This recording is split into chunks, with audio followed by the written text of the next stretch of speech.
Hello, everybody, and welcome to Truck Schmucks. We're on episode 8 now. We're doing the twofer, getting 2 in 1 week going because we got some people coming on and we got to work on some schedules. I don't know why I'm talking like this, but I am now. All right. Anyways, we have another guest today. You could introduce yourself, give us a little info. All right, cool. Well, thanks for having me, guys. My name is Brian Soller. I am currently the chief of the Rock Hill Fire Department, which is in Sullivan County, New York, about 90 miles outside of New York City. Been a volunteer firefighter for 30 years, an EMT for 20-something. I kind of lost track. I am also a state fire instructor for New York, assigned to my county. I've been doing that for about 15 and 16 years. And I am the host of the Prefessional Volunteer podcast. So thanks for having me on. Yeah, thanks for being with us. Yes, thanks for coming on and joining us, Chief. Well, you just hit all my notes. What's the? Is it just a coincidence you got New Yorkers? I've noticed this twice now. I believe it or not, it is purely by luck. We had one LA guy. That was awesome. I was just like, oh my God. Yeah. And I That's swear cool. we should just make Zuni just an honorary schmuck. And just pretty much. He seemed like really into being on. So so I actually had the opportunity, Chief, to come on your show for a roundtable discussion. Yeah, absolutely. Which was pretty fun for me, being how I love the brotherhood and just being able to connect bridges and so how did you start your podcast? I have been doing like social media motivational type stuff for a while. Kind of started with firefighter fitness. Just kind of sharing my story. It started with a passion for the lack thereof when it comes to fitness, especially in the volunteer side. Right? It's a little bit better on the career side, but in the volunteer side, I'm sure you guys know, it can not a very hot topic, So I kind of started there with, my Chief Soller Instagram page, and probably, I don't know. I my first episode, I think I put up in late February, early March, somewhere around there. I've only been doing it for a couple of months myself, but I'd been thinking about it for a while. I had this whole concept of the professional volunteer. It's something I talk about when I'm out at the training center or I'm doing a drill at my own station or somebody else's station. And it's not, look, I didn't invent this concept. There's other guys out there talking about the same thing with the same title that go at it a bit of a different angle than I do. But honestly, I got so tired of seeing all the negative social media posts and pages and profiles targeting volunteers that I just kind of eventually, I had been thinking about it for a while, and I said, you know what, I'm just going to give this a shot. And my goal is to obviously promote professionalism, and at the same time highlight people that are already doing that, and show people that we're not all a bunch of freaking hobbyists and pancake flippers, and that's really where it came from. That was my motivation to kind of start the podcast.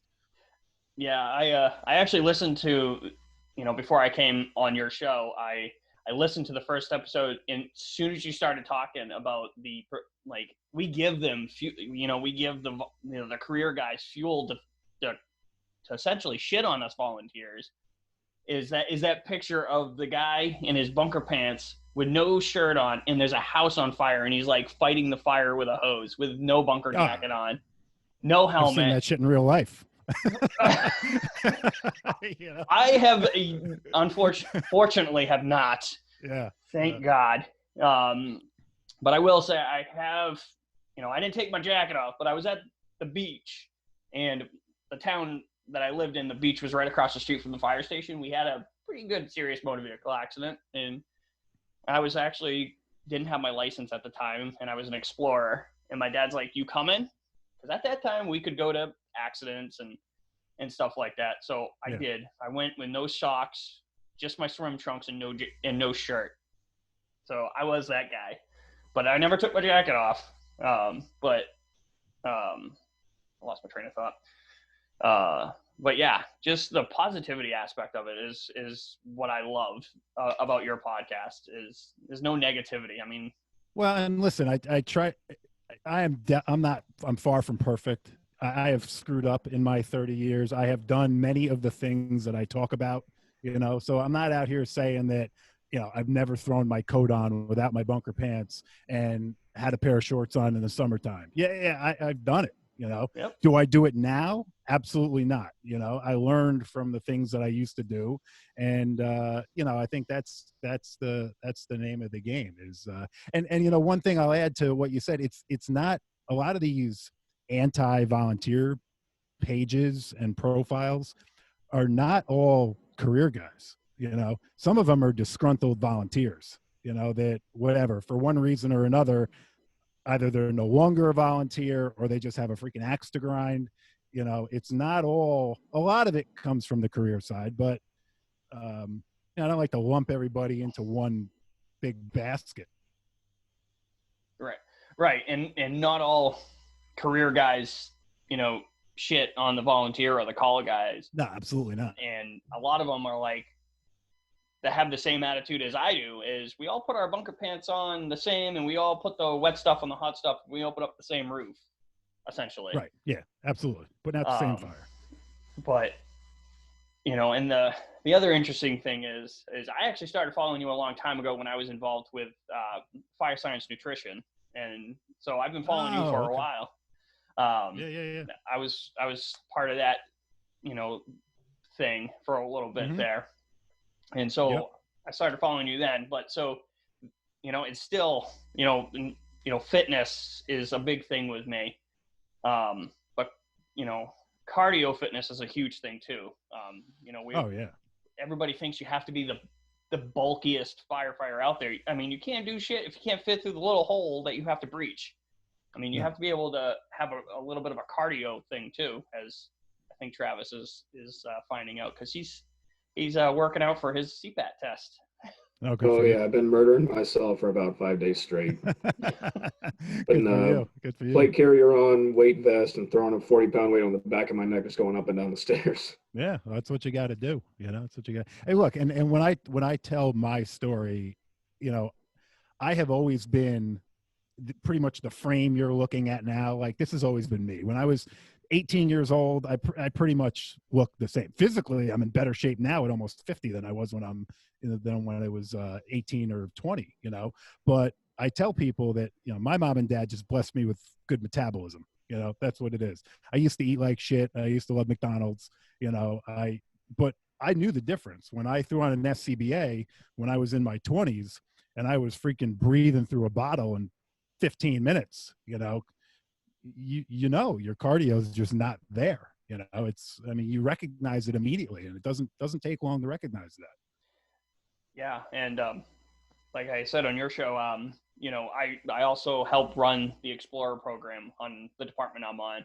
Right. And, I was waiting for nicer weather to, take the kids out to, start doing laps, because, firefighter fitness is big in our job. And sure. I always tell them, don't walk into my firehouse with a $500 helmet and a $5 health plan.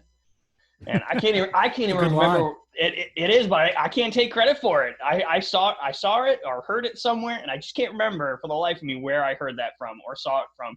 And it just stuck. I was like, yes. I remember when I was in my early 20s going through the fire academy, and guys my size are just like sucking down bottles. And, I'm a little heavier than I was back in my early 20s, but I noticed the difference. I mean, back then I could, barely take, suck down a bottle in an hour, because, that's how we learned where our cardiovascular was, is we did the hose maze with a pack on. And sure.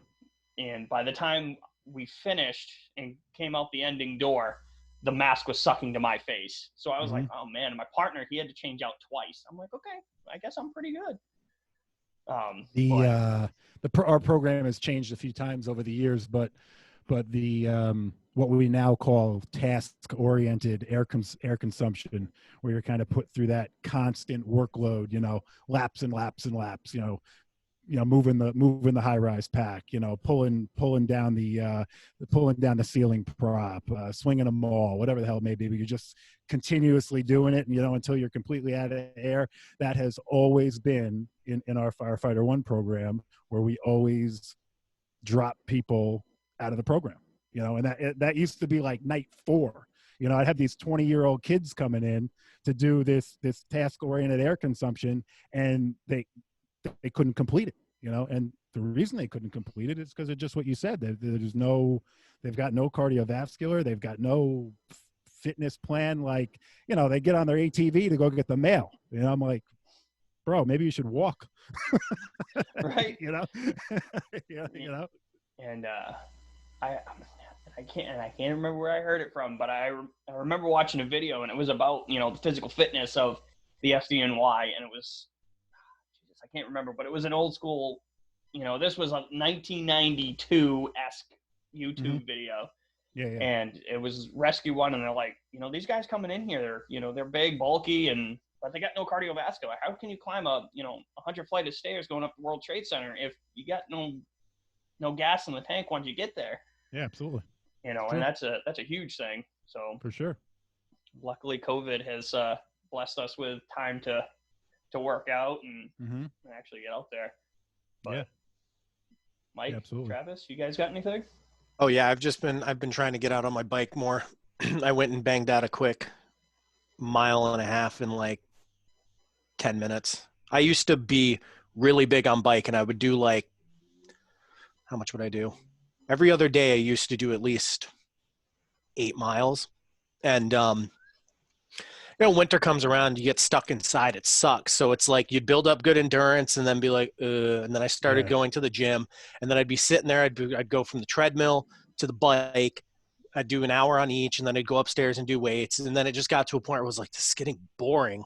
Yeah. It's like the treadmill and the bike are good, but when you're doing like the same thing over and over again, because I was going every other day, it just got boring to a while. And I was just like, I need something more to do. And then I kind of ran out of ideas.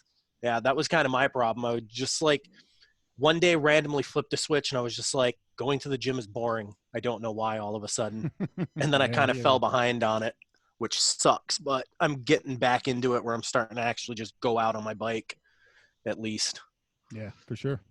I got in a cycle where I would go to the gym, and then the reason I stopped was because my mind was just like, hey, because for whatever reason, every time I would go, I would absolutely murder myself. I'd go balls to the wall, 150%. And I could do that for about, maybe 3 weeks. And then I would just be like, try and do a light work. I was like, I'm disappointed in myself. I don't hurt like I want to. And then it's like, I'm kind of behind. And then the downward spiral snowball, if you will, would just start up, and my workout would just turn to shit. Yeah, I hear you. There we go. And again, it's all about trying to stay motivated and try to find new ways to stay physically fit. Before all this happened, I was going to start going to 9 round. If you guys know what that is. Yeah, I've heard of that. Okay. And then starting to go to the boxing gym, and then this happened, and then everything closed. I'm like, well, shit. That kind of ruined that. But I actually. Go ahead, Travis. Sorry. Sorry. I was saying I was doing the same thing John was doing when this happened. I was like, because I then heard about the CPAP at work. I was like, well, shit, I better get myself in shape. And we went for like 3 days, and then they just like, well, can't do this anymore. Okay. Yeah, I talk about, people, you gotta find your why, and your why is what motivates you to keep doing it all the time. Like for you right now, it's passing that CPAT. For me, my why started, quite a ways back when my dad had a heart attack, and my dad was that guy. Still, you look at him today, he's in his 70s, you look at him and you're like, everybody, when people heard about it, they're like, your father? No way, because he ran a marathon. He was always in great shape. He's not a smoker, not a drinker, ate healthy, and that was like kind of my wake up call back then was, well, Jesus, if this can happen to my father, it can happen to me. And that kind of started it. And then, I got kids and Firehouse and everything else, and people pay attention, I mean, when it first started, especially when I started posting my shit all the time, of course you got people that are talking crap in the background going, oh, freaking guy's looking for attention, blah, blah, blah, whatever. I don't give a shit, but then, suddenly you'd see people start asking you, hey, what exactly are you doing? Like, can I do that? Or like, can you link me up with that program or whatever? People pay attention and, eventually they come around for their own reason. They find their own why, I mean, and it doesn't, and again, you see stuff on your social media and it doesn't look like you're doing anything really extravagant. I mean, it looks like I'm doing all that. Harsh. I do all that. Everything I do is at home. I'll be honest with you guys. I have a gym membership. I've never been a gym guy. Probably at some point in my 20s, I had a membership at the local gym here. When I had a solid partner that I would go with all the time, I was pretty regular at the gym. As soon as we kind of got on different schedules and that didn't work out anymore, I just, like, the gym went in the shitter as soon as I did that. Everything I've been doing for the last, probably almost 10 years now has been at home in my basement. I have a gym membership. I'll go use the treadmill in the wintertime, but I'm not the guy standing in the mirror, back in the heavy section with the 100-pound dumbbells.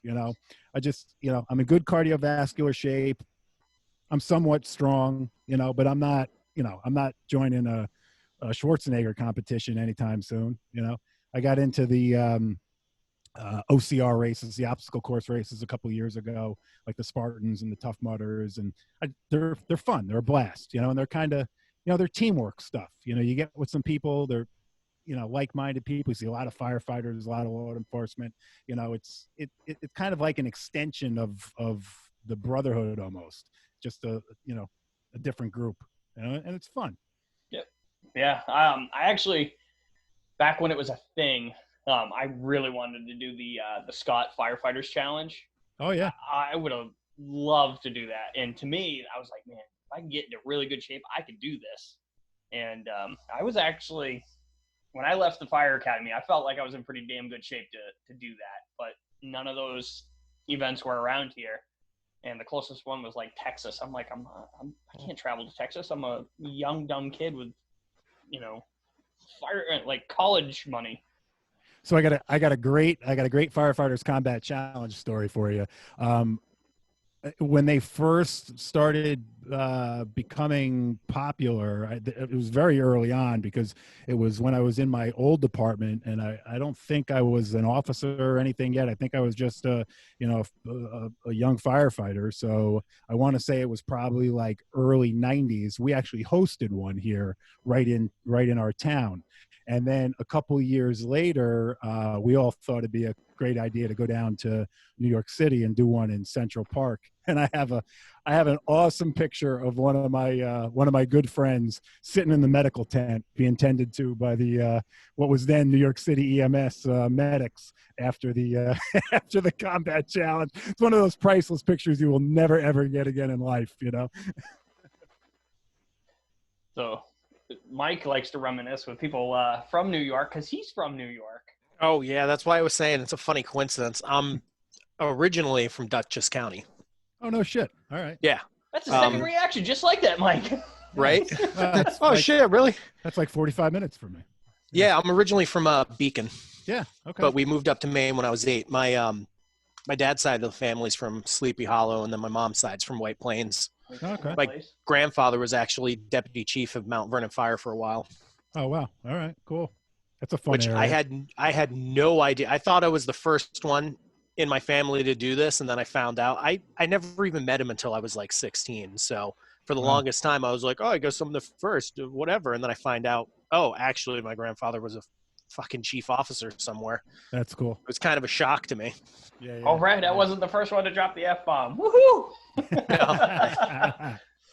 I'll give it like 5 minutes, it'll happen. I try not to, but you know. Should we do what Sean and Bobby were doing last night, Chief? Try to keep tally. 1.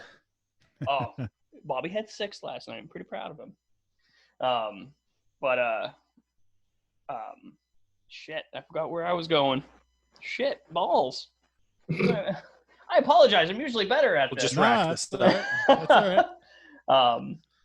What do you guys got while I'm trying to think? I kind of had a thing while you were talking, Chief. It was, well, it wasn't really like a fitness thing. It was we had a stair climb. It was, God, how long ago was that, Mike? That was 3 years ago. The one where you and I went was, I think, 2 years ago. Yeah. At this point. And you talking about having that situation that you could never get again, where your friend was being seen by EMS in the tent. Yeah. We almost had a situation like that because as we were coming down, I think we Oh God. Yeah. Is it where we had like I think I know which part you're talking about. Yeah. So the news lady. The news lady. Oh yeah. Well, there was multiple. That was an interesting day for a lot of reasons. Like we got interviewed by the news, and then they never ended up running it. But it was really interesting because I gave like this whole spiel about being a New Yorker and everything. Mm-hmm. And I'm actually surprised they didn't use it, but I didn't really care. But then there was also where we got locked in the stairwell. Yeah. At the end, because we had stopped at like 100 or 105 or something, and like took a 20-minute break or something. I can't remember why. And then we got busy doing something else. And then we were like, yeah, let's go do we'll do our last trip. And then we got all the way to the top and the door was locked. And we were the guy come up to us. He's like, you're the first people I've ever had that happen. I was like, oh, that's perfect. I was like, oh, of course. But after we got interviewed by the news lady, I remember regretting making that decision. I'm not going to get into my whole thing with news people, but as soon as we stopped, we went back up and we came back down. And while I was walking up like an idiot, I was drinking water while I was climbing the stairs. And I come back down and I puke right here. And I come and I stood in front of my wife and I feel myself sweating. I'm like, please don't. Please she's don't. like, are you all right? And I was like, just give me a minute. I was like, actually, no.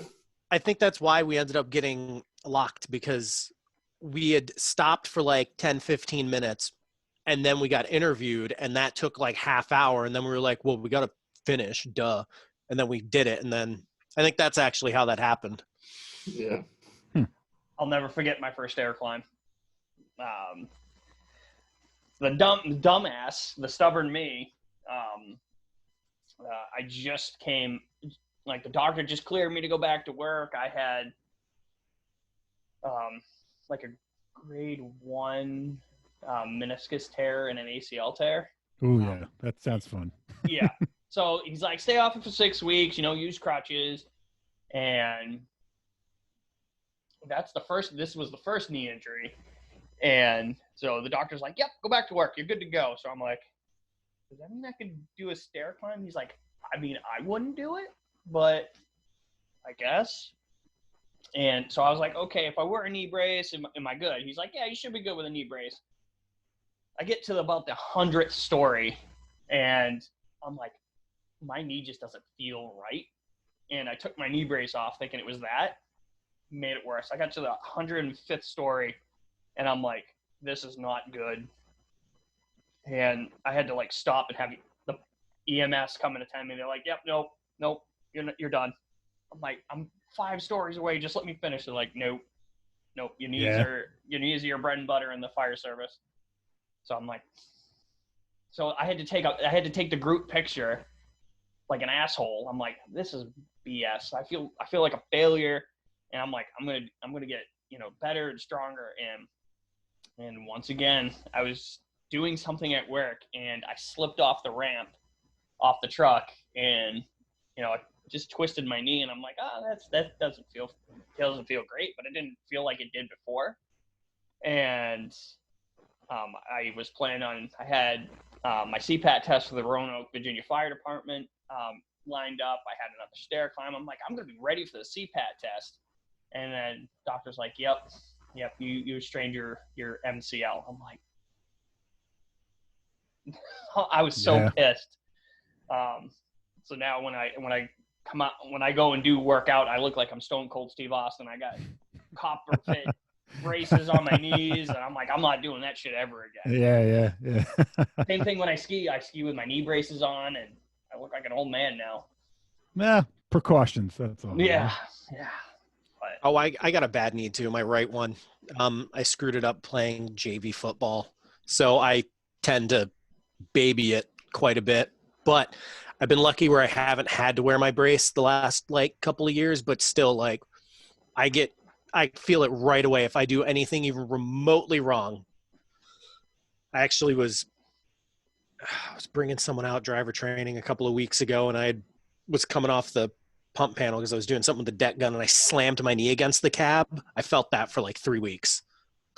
I was very pissed at myself because it hurt a lot. And of course, it was my bad knee. Can't be the other one. Never.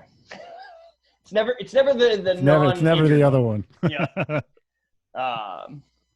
So I've actually figured out where I was, because this is what happens to us. We get off on tangents, and then somehow I figure my way back out. So how did you get into firefighting? Yeah, funny story. So really had no history in the fire service.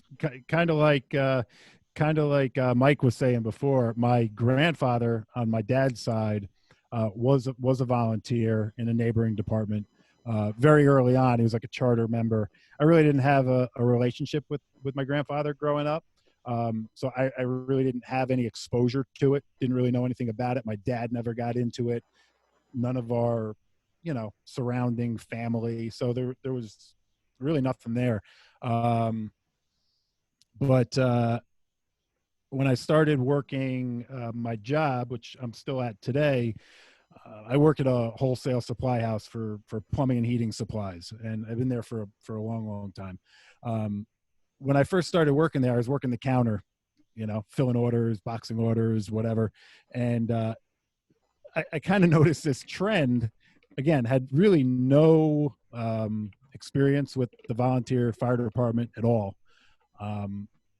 And I noticed that all the guys that I worked with all had these pagers on their hip, and they were all volunteers somewhere in the community around us, different departments throughout the county. And I noticed that they would, the pager would go off and they'd leave work, not come back. I'm like, what the hell is this bullshit scam these guys got going on, And whatever, I kind of watched and paid attention for a while, and then just thought that, looked like a cool thing to do. And went down to the station, picked up an application.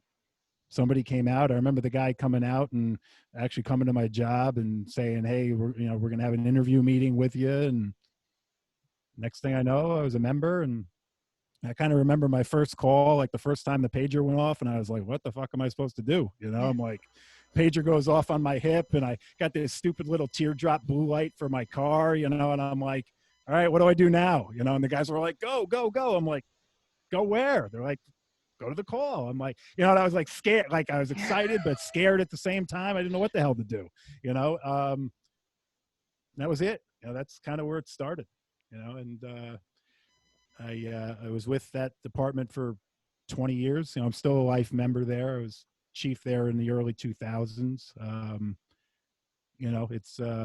It's been a great ride, I got to tell you. I had opportunities throughout my time to go career. I didn't take them for one reason or another. I had scored pretty high on the FDNY list back in the day. A buddy of mine and I took the test together. We got called for the physical. He continued through the process.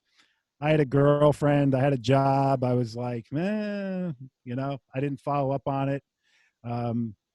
Whatever. I think everything happens for a reason. Exactly. Him and I are still good friends. He unfortunately had to retire early because of some 9/11 illness stuff. I look at the things that those guys went through and I'm like, well, yeah, I could have been on the job. Could also not be here today. So I don't know, but, whatever. I've had a lot of great opportunities and the volunteers, teaching for the state and out at the training center. It's like, it's a part-time gig, but it puts me in contact with a ton of people, keeps me involved. I get to meet a lot of firefighters from all over the place. And, it's given me some good opportunities. Yeah. So it's been great. So you remember your first call. So what call was that? I want to say it was a motor vehicle accident. I remember it was nothing crazy, but I just remember my freaking heart racing and not really sure what to do. And these guys saying, well, get going. And like, I didn't even turn the damn light on at first because I was like, what am I going to do when I get there? Totally different back then. I mean, this was 1990, what they used to call firefighting essentials back then was 39 hours. It was like nothing. I think we went to the burn tower once and we didn't even do live fire. I think they smoked it up, but night and day from what it is today. Oh, but, yeah. Back from what I remember, and I think I told this story on your show, is I actually got kicked out of a firefighter 1 class. I don't think I've told you guys this, but when I was like 4 years old, my dad, when we have my dad on the show, he'll tell you this story because he loves telling it. I was 4 years old, Wakefield. I dropped the department, whatever. Wakefield used to hold firefighter 1 classes, and the guys, I happened to be there. My dad happened to be just there helping out, moving the trucks in and out of the building. And of course I was there every freaking weekend. And so they figured out that this little 4-year-old knew more about the job at 4, and he could tell you where every tool is on the truck. So they figured out, hey, go ask the kid. I would go give them the tool. They bring it back to the instructor, and the instructor thought they were the bee's knees. And then the instructors found out that I was the one giving them the tools, and they're like, yeah, you need to take him home. Yeah. So yeah, I've always loved this job. I've had several opportunities to go test for big departments that I thought would fit my style, and still have those opportunities coming. Just don't know if look, there's a part of me that'll always wonder and be like, I should have done it. I see guys that I'm friends with now that are younger than me and are getting on the job somewhere here and there that I'm friends with. And I'm like, oh shit, I really should have done that. But look, I'm fortunate to have a good career. I have a good career in what I do. The volunteer service has given me all kinds of, cool opportunities throughout the years. And, that came from some of the mentors I had early on that took it seriously. And, some of those guys were career guys, some of them were volunteer guys, but and that it's kind of one of the things that I tell, some of the younger kids that are like, like, what else can I do with this? There's all kinds of things you can do. It's not just being a career fireman. You can be a fire instructor. You can work in other positions in the fire service that, might not be a firefighter, but, has, investigators, things like, there's all kinds of crap you can do out there. Just got to find your niche and what excites you, and if it works out, it works out, Wow, that kind of led me. Can you see my notes right now and right here? Because you actually hit on the topic. My next topic that I was actually going to ask you was, if you had a mentor and how they became your mentor. Yeah, yeah, absolutely. And I've had some guys throughout the years that I just, that I really looked up to and admired, because they took the job really seriously, and taught me to take the job really seriously. I've also had some fallouts with those same guys over the years, where like we've kind of gone here and then separated for a bit. And then, a few years down the road, we kind of came back together and you put stubborn personalities together, and sometimes that happens. It is what it is. Everybody thinks they know better, and then you realize that, well, maybe we both knew a little bit, but didn't quite know it all, but yeah, definitely. I mean, the one thing I find that I found in the volunteer service is there's some really, really great people out there that are extremely knowledgeable, well-trained, smart. And I shouldn't even say that in the service in general, doesn't matter what their status is, whether they're getting paid or not, that are more than willing to teach what they know and try to inspire younger people to be better, and then there's guys out there just plain assholes. They just want to keep all the knowledge to themselves. They're the best thing since freaking sliced bread, and you can't tell them differently. Like, they will single-handedly put a fire out together. Put a fire out. Does not matter if anybody else shows up. They got this. And look, we all know those people. Unfortunately, you can't let them kind of derail your path, I guess. And sometimes it's easy to get discouraged, but you got to fall back to the people that you trust and the people that you look up to. And, not saying it's easy. I mean, I've had some hellacious years, and, thankfully my wife kind of grew up in this whole thing too, because her dad has been a member for 50 something years in their town, so she kind of knew what it was coming in, that's helpful. Yeah. Yeah. Hey, look at this. You guys can hear the job go out here. Oh, I've just been trying so hard not to sneeze. Does this count? Because you said you've never done a podcast, and that page would go off. Yeah, absolutely. There you go. Definitely counts. Because the last time when I was on his show, I happened to look over at my phone because it lit up, and I look at it. It was a structure fire. I'm like, and I kind of chuckled a little bit, probably during a moment that I shouldn't have, but I did, because I forgot I was on camera. Like, wait a minute. Yep. I was like, oh, I happened to look up, and there's a little light staring at me. I'm like, oh shit, everybody just saw me laugh during this moment. So I happened to see something. Yep. And you want to talk about Euro helmets? Yeah. I got no problem talking about Euro Hang helmets. on. Let's actually hear from somebody who's actually tried one out. So you got, let's tune in on Friday, because Okay. I'm gonna do. I do these mutual aid episodes. I started doing once a week. They're like short, like 15 minutes. Like, just something pops into my head. I put my earbuds in, record it on my phone, and then I throw it up as a podcast. I think the title of Friday is going to be The Art of Not Giving a Fuck. And and that is inspired by all the Euro helmet conversations that I've had. So I'll explain to you guys how the Euro helmets happened. Okay. We just got done building a new engine that we received. All right. It's a Rosenbauer. We went out to Minnesota to do our final inspection February, March. I don't know. It was damn cold out there. That's all I know. Late winter. While we're out there, Rosenbauer is obviously huge all over the world, especially in Europe. One of the guys had a Euro helmet sitting on his desk in the office. As we're walking by, one of my guys says, "Oh, let me see that helmet." All right. He picks it up. He starts playing with it. He starts playing with the features. Hands it back to the guy. We go back out. We're continue doing our inspection. Next thing I know, two of the guys from Rosenbauer, from the equipment division, walk out and they say, "Hey, were you guys interested in those Euro helmets?" And so one of my commissioners who's out there says, "Why, are you going to give us some?" And the guy's like, "Well, if you're willing to test them out, we might be able to make something happen."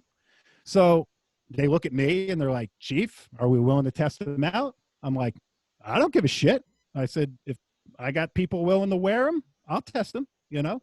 So they're like, really? I said, yeah, absolutely. Why not? I said, I'm not afraid to try something new. I said, what's the big deal? He says, well, you know, most people aren't so open to trying it. I said, yeah, I know, because we're in the US and everybody thinks a helmet has to look like a New Yorker, and guys don't like to try new things because people are going to make fun of them, you know? So you're reaching for your New Yorker? No, my New Yorkers, I'm trying to reach for my traditional looking helmet, but no, my New Yorkers, I'm a leatherhead.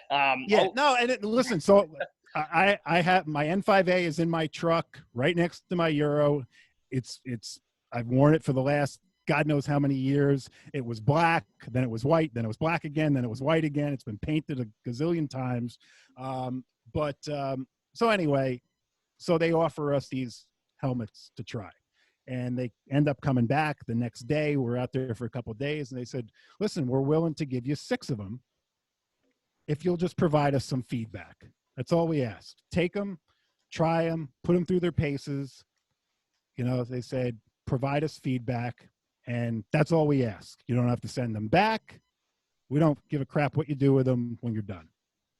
So I said, okay, sure, not a problem. We get back to New York. A week or so later, I get a couple boxes on my front door, 6 Euro helmets, flashlights, the whole 9 yards. So I reached out to some of my guys and girls and said, listen, I got these helmets coming in.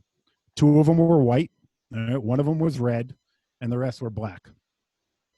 So I said, I'm looking for, obviously one of my junior officers is going to wear one. That's red in our department. I said, I'm going to wear one because I'm not going to ask anybody to do it, and I'm not doing it. So I'm going to wear one, and one of my other assistant chiefs is going to wear one.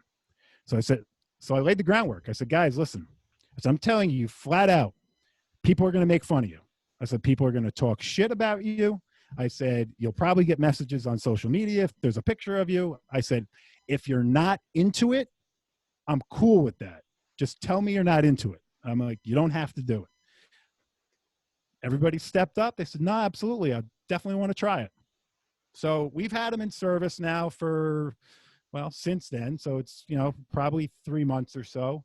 I did send some feedback back to Rosenbauer, and it's all been positive. The only negative feedback has been people on social media that see it and they're like, here you go. Fuck that stupid helmet, leather forever, blah, blah, blah. And look, and I get it. Like I understand. I get it. But my answer is usually, well, have you ever put one on your head? Like, no. Then shut up. Yeah, just shut up. Like I get it. It looks stupid. It's not traditional in the USA, but 90% of the world outside of the USA, it is traditional. So I get what you're saying. I still love my New Yorker, but from a comfort perspective, and I'm not making this shit up. I got no reason to make it up, right? Right. When I have that thing on my head, first of all, my leather New Yorker with all the crap on it, 6 pounds. All right. This thing is 3.2 pounds. It's half the weight, right? It's half the weight with the flashlight on the top of it. You know, I've had the opportunity, and I just don't wear it That's the other thing I get. Oh, well, you're just wearing it standing outside the building. No, I'm not. All right. I've had the opportunity to wear it as a forward chief. I've had the opportunity to wear it in drills. And listen, I just, when it's on my head, it's like wearing a motorcycle helmet. You know, you've got full mobility of your head. It's perfectly balanced. You know, it's not uncomfortable. And again, look, I'm a little older than I used to be. You know, when I wear my New Yorker for 4 hours, my shoulders hurt, my neck hurts. You know, guys are like, oh, you're a pussy. I'm like, no, you know, I'm not a pussy, but it just, I don't have any of those problems, you know? So I know it's not for everybody, but the fact of the matter is Nomex hoods weren't for everybody. Bunker pants weren't for everybody. Leather boots weren't for everybody. You know, you can't put something down until you actually try it. Right. And the thing with the leather, you know, the thing with the helmets is it's just all about what we're used to in the US, right? And I get it. do I like the look of it? Absolutely not. No, they are. Here's my F-bomb. They are fucking hideous looking. Yeah, I don't like the look of it. But again, and here's my thing. When I'm scrolling through social media, and I don't, just one name comes to mind just because her Instagram profile has like a gazillion viewers, May Timber. All right. She's from like Norway. All right. When I'm scrolling through Instagram and I see a picture of May Timber fighting a fire in Norway, I don't think anything of her helmet, which is a Euro, because she's in freaking Norway. I'm like, scroll. Oh, look, check it out. There she, wow, that's one hell of a job. Happens to be a good looking chick. I'm like, wow, look at that. Okay. I don't think, I'm not like, oh, look at that stupid ass helmet. Because you know what? Because she's in Norway. She's not going to be wearing a U.S. American traditional, Yeah. I mean, again, and going back to that whole point of don't knock it till you try it. My dad knocked leather boots hard until one night he happened to be, I moved out of the district that he was in, but we were a mutual aid company.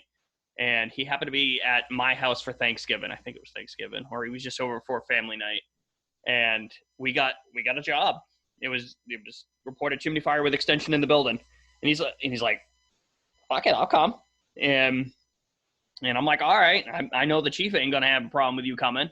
So we get down to the station. He's like, who the hell's gear do I pick? So I'm like, I picked the guy next to me because one, right. I knew the guy was never coming, and he was about the same size as my dad. So I was like, yeah, just throw this stuff on.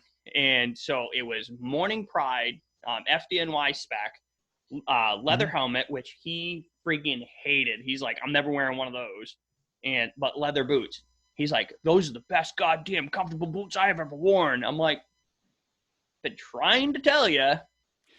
Listen, I'm old enough to remember my first set of gear. Like when I first joined, I literally got handed a coat and 3/4 hip boots, right? Then that was like the first year. My first set of like real gear, my parents bought me for my birthday, like because the department didn't even hand out bunker pants and coats back then. So if you wanted like a custom set, not custom to today's standards, but a custom set of gear with like your name on the back, you went out and bought it. So I got that for a birthday gift. And I remember the Nomex hood conversations back in the day. I'll never wear a Nomex hood. You know why? Because I can't feel my ears starting to burn, which tells me when I need to turn around and exit the building. And that was like the old salty guys back then. No way. I'm never wearing a hood because I won't be able to feel my ears burn. Back then we used to wear Metro helmets. Right now, some departments still wear the Metro helmets, but then I don't know when the switch went, but then we went to the New Yorker style, probably because, we're pretty close to the FDNY, and guys were like, why are we wearing these stupid freaking LA looking helmets when the rest of New York State is wearing, those cool looking helmets? Yeah, it's about the look, but my point is that, if we kind of stuck with the norm, nothing would ever change. And I don't think these things are going to take over the U.S. market. But surprisingly enough, so I'll just throw this out there, I just had 6 more come in that I ordered and paid for because I actually had 6 other firefighters ask to wear them. So it's not me. I'm not pushing it. I'm not the chief saying we're switching to Euro. It's an option. I'm like, if you choose what you want to wear, and you can keep both. Like if you have a New York style helmet now, a traditional style helmet, keep them both in your locker. If we're going to a structure fire or whatever, you want to wear your Euro, wear your Euro. If you want to wear your traditional because we're going to a whatever gas activation or whatever, or do whatever you want. But point is, we're not making it mandatory. We're giving them the option, and guys, once they try them, are like, you know what, this thing's pretty comfortable. Right. But I was about to say, I feel like that's the reason why you have 6 more people, is because the first 6 people are like, or the first 4 are like, yeah, these are actually pretty comfortable. I am not advocating for Euro, so don't make those faces at me, boys. You know, No, me. listen. I'm not against them, so. No, listen. The fact of the matter is that, and we really did put them through the paces as much as we could. There's, if I was to fish for a downside, the only con I would put on my pro con list is they slightly muffle your hearing. So, which when you're inside, doesn't make a difference. You can't hear shit anyway when you're in, when you're inside. So for me, when I'm outside in a command role, that's the only part for me where it kind of bugs me as a little bit, is just I don't like having my ears muffled even that little bit. But that's it. Like, I'm fishing, Yeah. I've had guys send me messages saying, "Oh, you're not going to breach a freaking wall with that helmet on." I'm like, what? Why can't I breach a wall with that helmet on? You're not going to get it through the studs. Bullshit, I'm not going to get it through this. What are you talking about? So then they send me this freaking stupid video of some guy trying to shove his head. I've seen that, but you can studs. clearly tell they made that prop specifically to say. I'm like, come on. And first of all, look, you guys are smart guys, and I'm sure you've gone through a firefighter survival program. If you can't fit through a goddamn set of studs, what do? You take the studs out. I'm not going to sit there and try and jam my head through a hole that's too small. Especially if I have to get out in a fucking hurry. I'm going to make my way out. Yeah, exactly. So, Um, it's a hot topic. I don't mind I don't mind talking about it. I take a lot of abuse for it, but look, believe it or not, you're the only guy I've talked to who's actually worn one, and that's the reason why I brought it up. I was like, I'm going to get murdered for even talking about this concept, but it's something that's definitely slow. Like you said, it's not going to take over the fire service, but a lot of these departments are going to be like, Euro? I've so when I reached back out to the guy out in Minnesota, I told him I would give him feedback. I'm not going to go against my word, so I call him up on the phone one day and I tell him who I was. He's like, "Oh, Chief, I'm really surprised to hear from you." I'm like, "Why?" I said, "I promised you I'd give you feedback." He says, "You know how many of those helmets we've given out on demos?" He says, "You're the first person to call us back." I said, "Well, listen, I told you I would call you and provide you feedback. I want to give you some feedback, but yeah." It's like you guys go to fire. I don't know if you go to, if you go to any of the like fire expos. I don't know what you have up there in Maine. I'm sure you've got some sort of a state expo or some kind of sponsored expo somewhere close by. Yeah, it got canceled. Yeah, well, us too. I was just reading about that too. I was like, well, you know how when you go to a fire expo, it's like every year you go, there's like that hot item where it seems like every booth you go to is highlighting the same piece of equipment, just from a different manufacturer. Like I remember 3 years ago, it was bulletproof vests for fire and EMS. One of my commissioners is walking up holding these things going, "Oh, maybe we should invest in some of these." I'm like, "Bro, let me tell you something. If I got to wear that thing getting off of a fire truck, it's time to retire." Like I don't want to be wearing a freaking bulletproof vest when I'm getting off the engine. That's not a good day, But look, in some places of the world, you have to, but last year, every booth we went to, it was like MSA's Euro was on display. It was like every freaking booth. There was your Metro, your New Yorker, your MSA Euro. So they're pushing it. The manufacturers are trying. Right. Nobody's biting. Yeah. And when you have to go to a truck demo and they hand them to you, that should be your first sign that they are reaching to try to push this product. Oh, yeah. Oh, they're definitely reaching. Yeah, no doubt about it. But, shit. Yeah, I mean, I'm willing. If somebody came up and said, "Hey, will you give this your God's honest, opinion of this helmet?" I'm gonna be like, I'll do my best, but I'm never wearing this thing in public. Well, and it's gonna be at nighttime, and it's gonna be like midnight. Yeah, I hear you. But yeah, reaching to your, going off of your point about bulletproof vests, the three of us have actually been on a call where we've actually had to wear a vest. Yeah, that's not good. That was actually Travis and Mike. That's a whole story. Yeah, and one we can't really go into, but it was those two on shift, and when I get there, I see Travis and Mike with vests on. And I'm like, God damn, I should get mine. Well, listen, obviously we live in a completely different world, and that was a couple of years after West Webster, the Christmas Eve incident there where the guy shot at the firefighters and killed a couple up outside of Rochester. But our situational awareness and our size up today is definitely a little bit different than it used to be. That's for sure. Yeah. When you have to get off the truck and be like, okay, where can a guy snipe me from when I hop off the truck? Yeah. Absolutely. That shouldn't even be a thing. And I don't know if they missed that part in that size up training last night for National Fire Radio, but that was definitely not part of it. No, it wasn't. No, and they did a good job with that. I really. Did you guys get to see any of that? I didn't. Oh, you missed it. Yeah, they're posting it, so you can watch it on their YouTube channel. It was definitely worth I wasn't sure if I would be in for the full hour and a half, and I ended up being in for the full hour and a half. It was good. Yeah, I just like those core group of guys. I've taken a few classes of Bobby's online, and I loved them.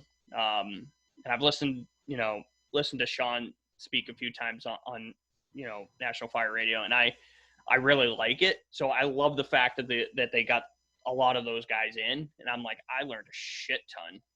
Yeah. Oh yeah, absolutely. Yeah. And I don't think I've missed a round table of theirs yet, and I haven't pulled some type of fire nugget from it. Yeah. So, no, they're good. They're good for sure. Yeah. I'm gonna have to start tuning in more. Like, I'm just now starting to catch on to the trend of watching other podcasts and taking webinars and stuff, and it's really interesting stuff. You could say shit.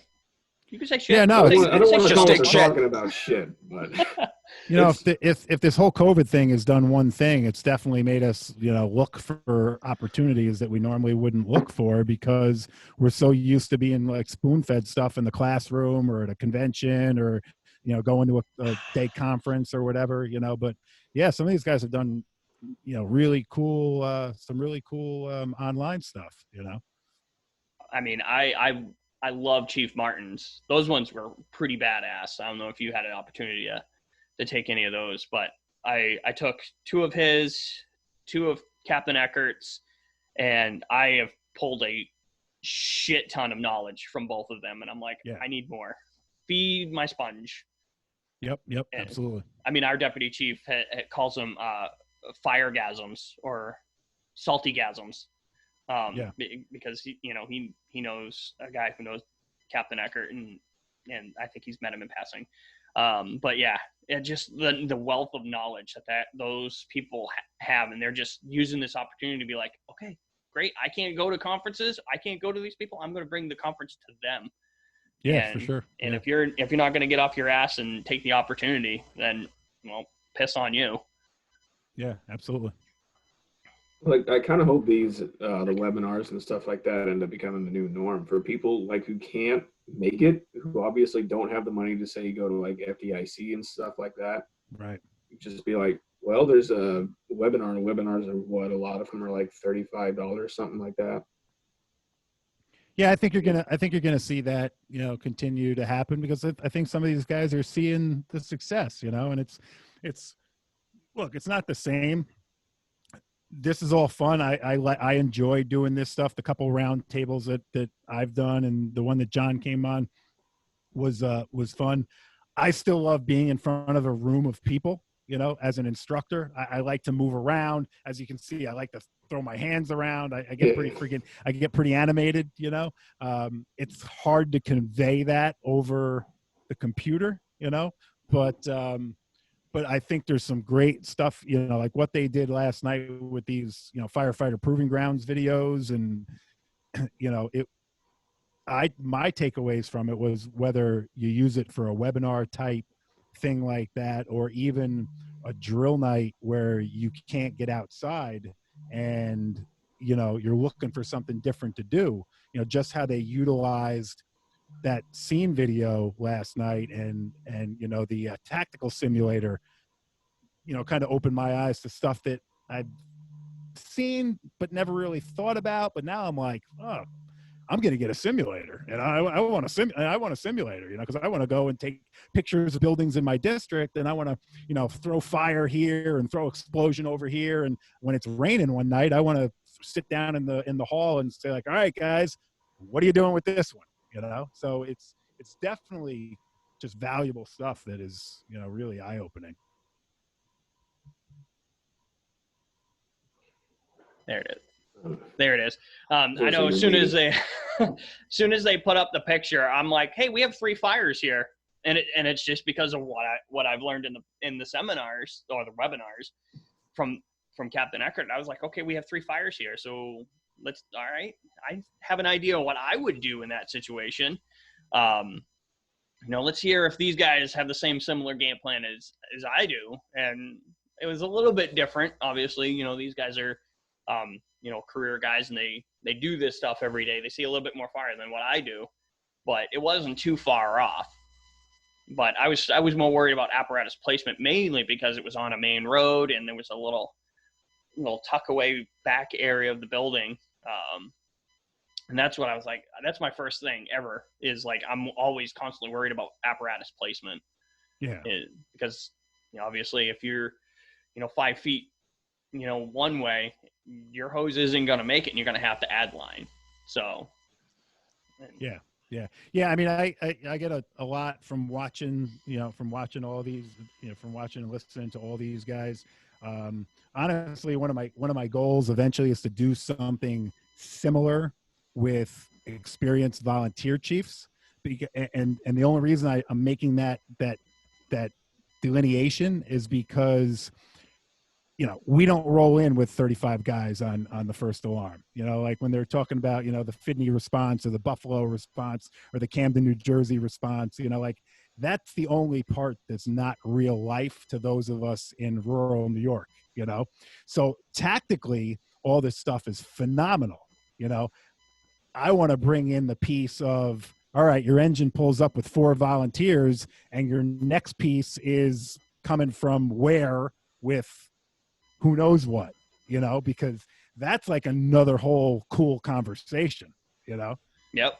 Oh, absolutely. I know we've tossed around the idea of having our own little round table of all the guests that we've had on so far, and just kind of, again, like Zuni said, I don't know if you've heard that episode, the East Meets West. Well, if you bring Zuni on, I'm only going to listen if he does it the entire episode in a With Schwarzenegger voice.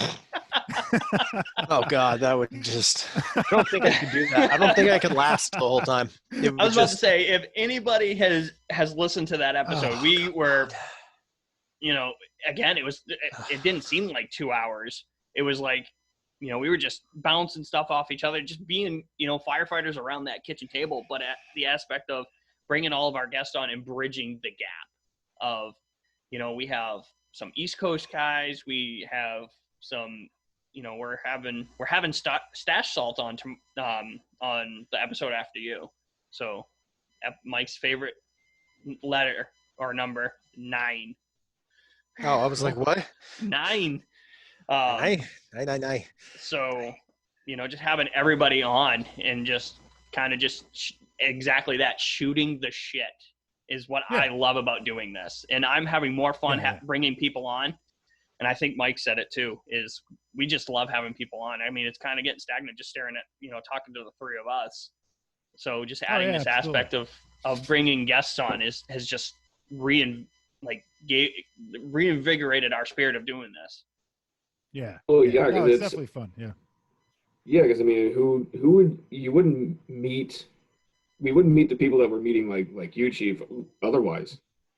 Right. And just talking amongst the 3 of us, the 3 of ourselves, we already know each other. And like Mike said the other night, we already know each other. We've told the stories back and forth already. So it's kind of like, all right, it's like pulling teeth a little bit to try and. Yeah, well, it's like anything else, I mean, it's cool. You follow different people on social, you get to know them. This like kind of takes it to the next level, because and it's funny because just about every person I brought on my show as a guest there's been some common thread. It's like you're talking and you don't think you have anything in common other than maybe firefighting or, and then all of a sudden something comes up and you're like, no shit. You're like, no shit. Like, really? Like Mike, you live in, growing up in Dutchess County. You're like, well, what's the chances of that? Dude was 45 minutes away, I mean, it's just bizarre, how things come full circle. And it's like anything else, you got to get out of your norm once in a while, and that's one of the things that I always tell my guys. It's great to go out to the county training center and get tons of education and go because it's convenient, it's close to home. But get to the fire academy, because you'll meet people from other parts of the state. Get to a conference, all right, maybe you can't go to FDIC, but maybe you can go to the conference on Long Island or wherever, go other places and meet other people and just have conversations, and it's just such valuable stuff. It really is. Yeah, I know. I don't know about the rest of you, but I get a little embarrassed about how I sound. I don't even listen to the show. Once we publish it, I don't even listen to it. I'm like, I already know what happens. But at the same time, it's like at the beginning, I was like really closed off and telling people, hey, I have this thing that I'm doing on the side. You should go, try it out. And then ever since we started bringing people in, I'm like, hey, I got my own podcast. You guys should listen. Start off at episode 2. We kind of talk about mental health, which is kind of like a hot ticket item now. And everybody's like, yeah, I'll go check it out. And then people will like come back and be like, I fucking love it. It's amazing. How I never knew that you had so much enthusiasm. I never knew that story about you. And I'm like, okay, this isn't so bad. I'm busting out of my shell and letting people know that, hey, I'm part of this. Yeah, and I'm sure you guys watch your stats, so you watch your stats. And like, I don't really care about the number. Like, the numbers are cool, but I like seeing like where people are listening from. Yes. Like when I pull up my stats and I see like 4 people listening from Australia, I'm like, wow, that's like, the hell, why are they listening to, like, what do they care about what I have to say in Australia? But it's freaking cool. I've gotten to know a few people up in Canada that, have been like, since episode 1, just kind of got tuned in, and, now they're a part of like everything that I do. And, it's just, I would have never met these people, it's cool. It really is. I know. I don't really care about the stats. It's kind of cool to see how many people are listening. But that doesn't bother me. I scroll down the screen and it says, where are people, just like you. And then I see Japan and I screenshotted it and I sent it to these guys. And Travis is like, fucking Japan? I'm like, wait, what? There was like Ireland, and I circled it. I was like, we're listening someone's listening in the motherland. Yeah. No, it's just cool to watch, Yeah. It's a lot of fun. That's what I'm getting a lot of fun out of this, which is what I want, especially during this time. And I know we're bouncing a lot of really cool ideas once this is all done, this COVID, quarantine bullshit. And we're like, we should get out, try to make some training videos, just to kind of go out and meet other firefighters at, in their element. And, and I'm like, yeah, I think, I bounced the idea off. It was my idea, but I bounced it off these guys, and they're like, fuck yeah, let's do it. We would talked about at the beginning of a mobile recording studio and just driving, taking some vacations and just driving around. And get an old ambulance and convert the box into a studio. Right. Yeah. We had one for a little bit, but actually, no. Yeah. Somebody took it. Somebody took our bus. Well, that one caught fire. That's why it went out of service. That's a whole nother story. Going to a call. No, it was transporting. Yeah, no less. So transporting a patient to the hospital. That thing, yeah. It was like, we're getting a new one. Let's beat on it more. That's what you want. That's why that happened. Well, it's about an hour, and I did say the chief to set aside an hour for us, and That's all right. That's all right. Don't worry about it. I was listening to your podcast and I was scrolling through. I haven't listened to every episode, but I listened to a couple of them, and I saw a couple of them that were like 3 hours, and I was like, holy shit. Yeah, that happened. That was the last one, actually, wasn't it? 3 hours. So the last one, we actually kept it under 3 hours. It is actually legitly 2 hours and 5 minutes. We were just on there through it. We were just talking to each other for 3 hours. Okay, yeah. We had just we started getting into Tangentville, and he literally just cut the recording and was like, the last two times. I'm like, I just cut it off. Cut.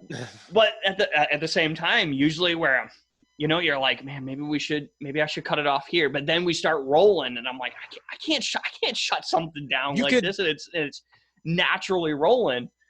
Oh yeah, the first round table Zoom that we did, the one before you were on, whatever. We just decided to throw it together. We did it on a Friday night. We were on there for over 2 hours. I planned on 45 minutes, an hour. And this thing 2 hours later, I'm like, holy crap! We've been on here for two. I'm like, all right, guys, maybe we should wrap this up. I told I told you to give me an hour of your time. But you're right. Once you just kind of start going, it's kind of hard to stop that momentum once it's going. And I'm like, I just let it go. Yeah. You can always just edit the video afterwards. When you do your recording, you could talk for 12 hours if you really wanted to, but then you could just edit it down. Be like, you know what? That 4 hours was pretty relevant, and that 2 hours was pretty good. You could just use chunks. Yeah, for sure. But the problem with us is it all ties together, and it's like you can't split that up. You can't, No. I have a hard time, doing that. So I'm like, what? People listen to it on the way to work, or listen to it if they drive for a living and they want to listen to us yammer on for 2-3 hours. Have at it. I hear you. But none of our episodes have meant to be hour and a half, 2 hours. It's always like I did at the beginning. I asked these guys, I'm like, come on, guys, it's been an hour. We got an hour. Let's go. And then we just keep going. Yep. Yeah, I hear you. But yeah, I definitely was trying to make it a point to try to keep it under an hour or an hour. Because I told you to set aside an hour in case something like that happens, like the pager goes off. So I'm like, okay. If it was a good job, I would have been running out like you guys. But we wouldn't have been offended. It was all right, and one of my assistants is on it, so Was it a kitchen fire, smoke condition in the building? It was a smell or a bell. I love it. Smells and bells. But well, Chief, we appreciate you coming on and trusting us with you sharing your time with us, and you are always welcome back. Appreciate it. Thank you. Sounds good. Same to you guys. No, I appreciate you having me on, and good luck with the show. Keep doing good things. Yeah. Thank you. It's just about promoting one another, and it's the name of the game, just kind of sharing with everybody. So absolutely. Go ahead. Nope, you can go ahead. You were talking before me. I was just gonna say, Chief, before you head off or before we end this, if you have anything you want to plug or promote, absolutely feel free. All right, awesome. Yeah, I appreciate that. We got some stuff. We're working on some stuff for the future. The plan is to take this whole professional volunteer thing, and I'm in the process of putting an actual classroom program together. Because look, there's a lot to talk about, and unfortunately, there's not a lot of people talking about it. There's a few out there, but we want to have some fun with it. And and look, just the name of the game is just getting, like we said in the very, very beginning of this episode, what we're doing is no different. So, you need to realize that, it can kill you the same way as a career guy. You just gotta have that attitude that you need to be the best that you can be. Doesn't your status, your pay status doesn't make a difference. I know I put my boots on and bunker pants on the same way a guy in Chicago, New York, LA. Just don't London? TikTok it, John. If you start TikToking Right. it, we're done. We're done. I am We're not done being, TikToking. we're done being friends. I'm way too old for that bullshit of TikTok. If I see you dancing with your helmet on backwards, that's it. It's over. I am not, you don't have to worry about me Magic Miking anything to do with turnout gear. All right, good. All right. And if I do, it's in the we can keep doing this convenience. then. It was going to be in the confiance of my bedroom, and there will be no cameras. All right, good. All right, cool. Ugh. All right. Well, again, thank you, Chief, for coming on and shooting the shit with us. Absolutely. Thanks, guys, for having me. I appreciate it. You're very welcome. Have a great night. All right, take care. Stay safe, all right? Thanks. You too. All right, You bye-bye. too. Well, that was fun, guys. That was a good time, and kept it an hour.